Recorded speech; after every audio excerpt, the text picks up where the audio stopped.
Do it anyway. How to reframe the fear of failure. Okay, before we begin, I want to ask those of you in the audience if at any point in your life you feel you got randomly lucky. If you have, raise your hand. Completely randomly, right? I'm going to start with a confession of my own. I don't believe in luck, at least not by its standard definition. What do I believe in instead? I'm going to talk about it in a second. My name is Karolina Pelc. I have been in the industry for the past 20 years. I've worked in leadership roles for the companies like Leo Vegas, William Hill, Betson, a couple of others, but I think I'm mostly recognized as the founder and CEO of the small disruptive startup called BeyondPlay that last year was acquired by #1 gaming brand in the US. In less than 3 years, we sold the business to FanDuel. I want to talk to you about my framework for success, which is something I developed in the past 18 months when people started asking me, what was the key to your success? This question kept coming up again and again. How does one sell a business in less than 3 years? And I didn't know how to answer this question because it wasn't 3 years, really. It was 20 years leading up to that. But I didn't have any structured advice to share with people in a way that I can unlock value. So I went on a little deep dive to try to explore what was it that got me to the place that I am in today. First of all, that ended up in me writing the book, which you can get today later on or order on Amazon. But most importantly, it led me to develop the HerPlay framework. It consists of 7 elements and 7 critical plays designed to spark a shift in you. Today, I want to talk about the actions that lead to engineering serendipity, because I don't believe that luck is passive. I believe luck is participatory, that you need to create space in order for luck to land. How do we create space for luck? And here is when I'm going to bring a couple of practical stories from my journey, which I hope you find interesting, and the lessons will flow seamlessly from there. The very first element that I want to discuss today in the framework is the letter R. I'm not going to reveal what exactly it means, but these are the moves that got me lucky. I got a job straight out of land-based casino, where I was a casino dealer in this fast-growing, dynamic, high-paying industry with no education, no formal qualifications, and barely able to use a computer or an Outlook. Later on in my career, when I founded back then SharedPlay, I raised £1.7 million off a PowerPoint deck. If you have any experience with investments or with startups, you will know that that doesn't happen these days. I had no team, I had no prototype, I had no MVP. All I had was a shiny PowerPoint. 2 months into the operation of the company, I sold the name of the company in a 7-figure transaction. I mean, this is the kind of scenario that Netflix makes movies about. I can't tell you a lot about who bought the name of the company, but if you Google the very first name, SharedPlay, and check the trademark ownership, you will see that this is really a story worth discovering. Finally, I exited my startup in less than 3 years to the #1 gaming brand in the US, FanDuel, part of Flutter Entertainment, and landed a VP job on top of that. From the outside, all of this looks like lucky coincidences, striking a jackpot, generally having a lot of good fortune in life. But these moves that got me lucky have something in common. What is that? They were risks. They were not safe bets. And to illustrate that, I'm going to give you context to how all of these milestones that I just presented to you have happened exactly. I will skip the very first part about how I got my very first job in the industry because I really want to read you to read about it in the book. The whole first 2 chapters is about that exact transition. But I will just tell you that it involves me living in 7 different countries, being almost deported from the US by US immigration, being on the verge of homelessness. I hope I gave you enough of spicy details to encourage you that this book will be an interesting read. Now, when it comes to securing investment of a PowerPoint deck, it didn't happen out of nowhere. For 2 years before founding the company, I was on every panel, Clubhouse session, LinkedIn webinar, you name it. I was banging on about the future of this industry being multiplayer and about the needs of the next generation of players. Doing that, I have not only contributed towards creating the trend for multiplayer gaming, but also became one of the leading authorities when it comes to product development. I was standing on stages, giving ideas away for free, waiting for someone to jump on them and see the product live. But it didn't happen. So I decided to do this myself. I went back to the company I used to work for, Leo Vegas Gaming Group, who knew my track record, whom I worked with for over 4 years, won multiple awards for, and launched many industry-leading innovative products. So when they saw that I've got the skill set, the experience to back it up, and this idea that has started to be the buzzword in the industry, it was a no-brainer. They decided to invest. Not so lucky when I present from this perspective, right? Secondly, BeyondPlay or SharePlay back then wasn't my first startup.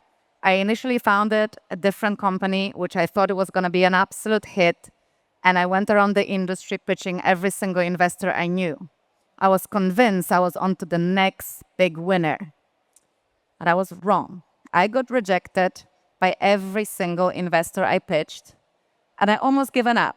At that time, I was in a final stage of the interview for a CPO role at one of the largest gaming companies in the industry, and I had to decide, am I going to give up at this stage, or am I going to give it another shot? I reframed that rejection into feedback, into data, and I decided to come back with a stronger vision and a stronger product, which then secured investment of one of the leading companies on the market and a couple of other high prominence VC and angels. Now, sale of the company name. This was actually a sale of a trademark. Who trademarks their company name before they even have their product live in every single category possible? My lawyers thought I was crazy. My investors thought I was crazy. People laughed at me because I trademarked classes that had nothing to do with my product. Fast forward 6 months later, it turns out that the trend I spotted and the name I secured with a trademark was very much along the line of a big industry tech giant who also spotted that trend but forgot to trademark. Therefore, I ended up selling the name for the amount of money that completely changed the trajectory of my startup. I was able to hire highly performing executive team. I was able to add another product to my portfolio, and the rest of this is really history. Lastly, I initially set out to create multiplayer technology for slots. I wanted people to play together. I wanted them to interact with each other, share the experience of winning, losing, the thrill. However, that product was highly experimental. It was expensive to build. It was complex. It was operationally unknown. And it was a big risk for investors to back it. They were looking for cash cows. And I knew the further we go, the more difficult it will be to secure capital. At the same time, there was another company on the market in the field of engagement that all of a sudden got bought by DraftKings. At that time, #1 gaming brand in the US. They were specializing in jackpots. They had a lot of B2B customers, which we immediately knew are going to be left without that product proposition because of the acquisition. So there was some quick thinking between myself and my COO, Jackie. And because we are both product, gamification, inclusive of jackpot specialists, we decided to build that product because we knew there will be a gap in the market that we can fill, pick up those customers that were left behind, create a revenue stream, and offset the risk on our startup. So that's what we did. Fast forward 6 months, 8 months later, we did pick up every single customer that was left behind without a jackpot proposition, and we served them with BeyondPlay. Fast forward 18 months later, we got bought by FanDuel, at the time, #2 gaming brand in the US. And why? Because they wanted to close the product gap between them and #1 DraftKings. What was the product gap? Jackpot. So this is how we created unmissable opportunity for ourselves to be acquired. And to be frank, I had FanDuel on my vision boards the moment we started to build the jackpot. So it wasn't luck. It was engineered opportunity for luck to land. Now, before you go to thinking, oh my God, another founder cliche, we need to be taking risks in order to succeed in entrepreneurship, it's not a cliche. Look at the stats behind me. Does any of you have any idea what they could mean? I'm going to tell you. 30% of people stay in a fulfilling career because of fear of failure. 50% of people are scared to start their own business because of that very same fear. 70% of high achievers experience imposter syndrome. 90% of startups fail to secure funding because of inability to handle repeated rejection. So fear, doubt, rejection handling, they are not cliche, abstract contexts. They are real barriers blocking people from unlocking their full potential. So the real question isn't whether we should be taking risks. The real question is, how do we deal with the fear of failure? And I want to share with you a reframe that changed everything for me. I'm an avid skydiver. I'm a mom of an 8-year-old, so I do skydive in a tandem. I am a little bit too responsible to jump out of the plane on my own. However, it was this guy, my skydiving tandem partner, who is also the world champion in base jumping, that explained the neuroscience of fear to me, which I then applied in business. He said, imagine you standing on the edge of that plane, even before you get there. If you look down on your feet, on the height, you're going to trigger fear. If you look up at the horizon, if you imagine the experience, the excitement, you're going to see possibility. And this might sound to you like motivational fluff, but it's actually backed by real science. Let's cover the neuroscience of failure. When you are scared of failing, whether you are failing already or where you get rejected, the part of your brain that gets activated is the pain center of your body. It's the part that has been designed years and years and years ago for survival, not for startup pitches, not for founding your own businesses. In the ancient times, if you got excluded from a tribe, that meant threat, most likely death. That's why even now, when you get rejected or when you fail, you can feel not only emotional pain, but quite often a physical pain. What we call that is the amygdala hijack. Your body gets flooded with cortisol and boom, you're stressed.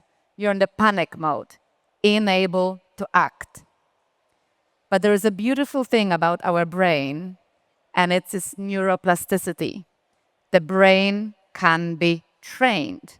So if you stop, pause for a second, and reframe, that's when you activate the logical part of your brain, the CEO of your body, and the one that will let you see possibility. That is when the dopamine reward kicks in, because our brain loves prediction, loves patterns. So the moment you activate that part, your brain is starting to treat that failure as something it can learn from, as data set that it can apply in whatever you're going to do in the future. And poof, the immediate stress, the immediate freezing, the inability to act is gone. Something that I came up with because I'm a deep supporter of acronyms to remember simple things is how to deal with the fear of failure. My system for that is called exactly that, fail. Do you know that Stephen Bartlett, one of my top business icons, one of the most recognized entrepreneurs currently in the field of startup and investment and media, has a whole department of people led by head of failure? Can you imagine?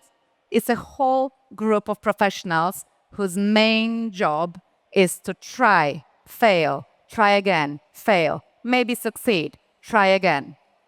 That tells you something about the new way of thinking about failure. So my system is simple. F, feel it, understand the feeling, sit with it, don't be embarrassed of it. Analyze it, remind yourself which part of your brain is being activated when you're feeling that panic mode. Integrate, activate the other part of your brain so that it can put you back in a logical thinking space. Finally, launch again, leap again, call it whatever you wish.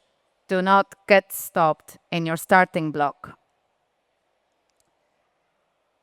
Now, to illustrate this, I want to tell you one of my favorite stories from my startup, which is when I was raising my second round of investment.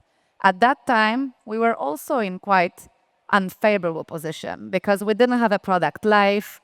We had a couple of customers in the pipeline, but we were nowhere close to landing our license yet or launching the product with those customers. Yet we needed more money, and that was a tough sale. The pool of investors in the industry focusing on regulated markets is quite small. So we were struggling to reach the right people. And I was introduced to this gentleman called Mark Blandford, who some of you might recognize the name. He is often referred to as the grandfather of iGaming. So I reached out to him on an introduction from a common friend, but he immediately told me, listen, you're really nice, but I only invest under AIS tax scheme, and I only invest in post-revenue startups. And I think in his mind, that meant no. In my mind, that meant not yet, or maybe.